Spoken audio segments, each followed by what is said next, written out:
ഏവർക്കും സ്വാഗതം. നമ്മളിന്ന് സൂപ്പർ ഫുഡ് സീരീസിലെ രണ്ടാമത്തെ ഒരു ഫുഡിനെ പറ്റിയാണ് പറയുന്നത്. അതായത് നമ്മുടെ ചിയാ സീഡ്. മറ്റൊന്നുമല്ല, എല്ലാവർക്കും സുപരിചിതമായിരിക്കും ചിയാ സീഡ്. കൂടുതൽ ആൾക്കാരും നമ്മുടെ ഭക്ഷണത്തിൽ തന്നെ ഉൾപ്പെടുത്തുന്നുണ്ടാവും. അപ്പോൾ ചിയാ സീഡ് എങ്ങനെ കഴിക്കണം, എത്ര അളവിൽ കഴിക്കണം, അതിലെന്തൊക്കെയാണ് ഗുണങ്ങൾ അടങ്ങിയിട്ടുള്ളത്, ആർക്കൊക്കെ കഴിക്കാം, അതിൻ്റെ സൈഡ് എഫക്ട്സ് എന്ത് എന്നെല്ലാം ഇതിനെ പറ്റിയെല്ലാമാണ് ഞാനിന്ന് വിശദമായിട്ട് പറയാൻ ഉദ്ദേശിക്കുന്നത്. അപ്പോൾ ഒന്ന് രണ്ട് കാര്യങ്ങൾ ഞാനിതിൽ പ്രധാനമായും പറയാൻ ഉദ്ദേശിക്കുന്നത്, എല്ലാവർക്കും ഇത് ചിലപ്പോൾ സ്യൂട്ട് ആവണം എന്നില്ല. അതായത് നമ്മുടെ ഗട്ട് ഹെൽത്ത്, അതായത് വയറിൻ്റെ സ്റ്റൊമക്കിൻ്റെ ഫൈബറോ അല്ലെങ്കിൽ അതിൽ പ്രധാനമായും നമ്മൾ മനസ്സിലാക്കേണ്ടത്, ഇപ്പോൾ ഒരു 2 സ്പൂൺ ചിയാ സീഡിൽ ഒരു 10 to 12% ഫൈബറാണ് അടങ്ങിയിട്ടുള്ളത്.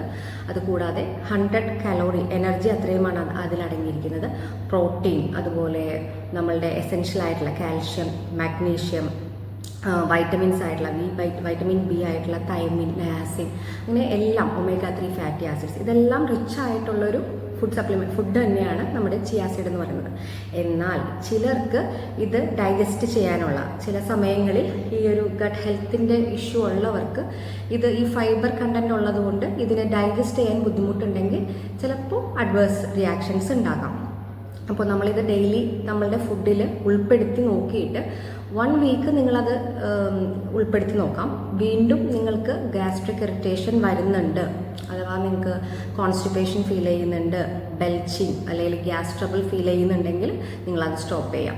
ഇല്ലെങ്കിൽ നിങ്ങൾക്ക് എന്ത് ചെയ്യാം, ഒരു കഴിക്കുന്ന മെത്തേഡ് മാറ്റി നോക്കാം. അതായത് ഞാൻ പറഞ്ഞ പോലെ ഈ ഫൈബറും അതുപോലെ ആൻറ്റി ഓക്സിഡൻസ്, ഈ വൈറ്റമിൻസിൻ്റെ ഒരു റിച്ച് കലവറ, ഫാറ്റി ആസിഡ്സ്, ഒമേഗ എല്ലാം റിച്ച് ആയിട്ടുള്ളൊരു ഫുഡ് ആയതുകൊണ്ട് തന്നെ ഇത് നമുക്ക് 3 തരത്തിലാണ് കഴിക്കാനായിട്ട് റെക്കമെൻഡ് ചെയ്യുന്നത്. ഒന്ന്, ഒരു ഓവർനൈറ്റ് സോക്ക് ചെയ്യാം, വെള്ളത്തിലോ അല്ലെങ്കിൽ കോക്കനട്ട് മിൽക്കിലോ ആൽമണ്ട് മിൽക്കിലോ ഇത് സോക്ക് ചെയ്ത് നെക്സ്റ്റ് മോർണിംഗ് കഴിക്കാം. ഇല്ലെങ്കിൽ വെള്ളത്തിൽ ഓവർനൈറ്റ് സോക്ക് ചെയ്ത് മോർണിംഗ് നമുക്കൊരു ലൈമിൻ്റെ ഒരു ടീസ്പൂൺ ലൈം ജ്യൂസും കൂടെ മിക്സ് ചെയ്തിട്ട് എംപ്റ്റി സ്റ്റൊമക്ക് ഇത് നമുക്ക് ഇൻടേക്ക് ചെയ്യാം. അല്ലെങ്കിൽ നമുക്കത് പുഡിംഗ് ആയിട്ടോ അല്ലെങ്കിൽ ജ്യൂസിൽ സോക്ക് ചെയ്തത് തന്നെ ജ്യൂസിലോ അല്ലെങ്കിൽ നമ്മുടെ സ്മൂത്തീസിലോ ബ്ലെൻഡ് ചെയ്തിട്ട് നമുക്കിത് ഇൻടേക്ക് ചെയ്യാവുന്നതാണ്.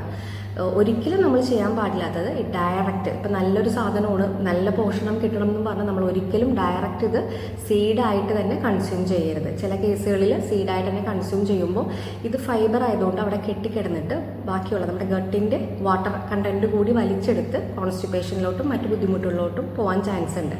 ഇത് കഴിക്കുന്നതിൻ്റെ പ്രധാന ഗുണങ്ങൾ എന്ന് പറയുമ്പോൾ ഞാൻ പറഞ്ഞു, ആൻറ്റി ഓക്സിഡൻ്റ് റിച്ച് കലവറ ആയതുകൊണ്ട് തന്നെ ഇതിൽ ഹോർമോൺ മെറ്റബോളിസം കറക്റ്റ് ചെയ്യാനും നമ്മളുടെ ഹാർട്ട് ഹെൽത്ത്, അതുപോലെ കൊളസ്ട്രോള് നല്ല മെയിൻറ്റെയിൻ ചെയ്ത് കൊണ്ടുപോകാനും, അതുപോലെ നമ്മളുടെ ഹോർമോൺ റെഗുലേഷൻസ്, അതായത് നമ്മളുടെ ഹാപ്പി ഹോർമോൺസ് റെഗുലേറ്റ് ചെയ്യാനും, ടെൻഷൻ, സ്ട്രെസ്സ്, ഉറക്കക്കുറവ് അതുപോലുള്ള ബുദ്ധിമുട്ടുകളെ നമുക്ക് മാറ്റി നിർത്താനും ഇത് ഹെൽപ്പ് ചെയ്യുന്നുണ്ട്. കോർട്ടിസോളിൻ്റെ ലെവലൊക്കെ കുറച്ചിട്ട് ഇതെല്ലാം ഹോർമോൺസ് മെയിൻറ്റെയിൻ ചെയ്ത് കൊണ്ടുപോകാനായിട്ട് ഇത് വളരെയധികം ഹെൽപ്പ് ചെയ്യുന്നൊരു ഫുഡാണ്.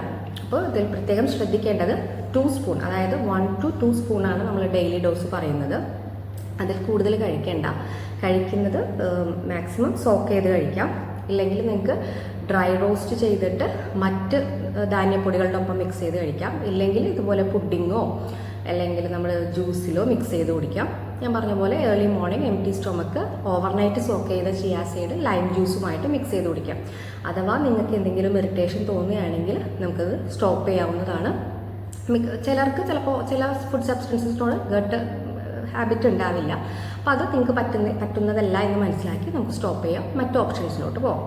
അപ്പോൾ ഇതിലെന്തെങ്കിലും സംശയങ്ങൾ നിങ്ങൾക്ക് തോന്നുകയാണെങ്കിൽ ദയവായിട്ട് കമൻറ്റ് ചെയ്യാം, റിപ്ലൈ ചെയ്യുന്നതായിരിക്കും. നന്ദി.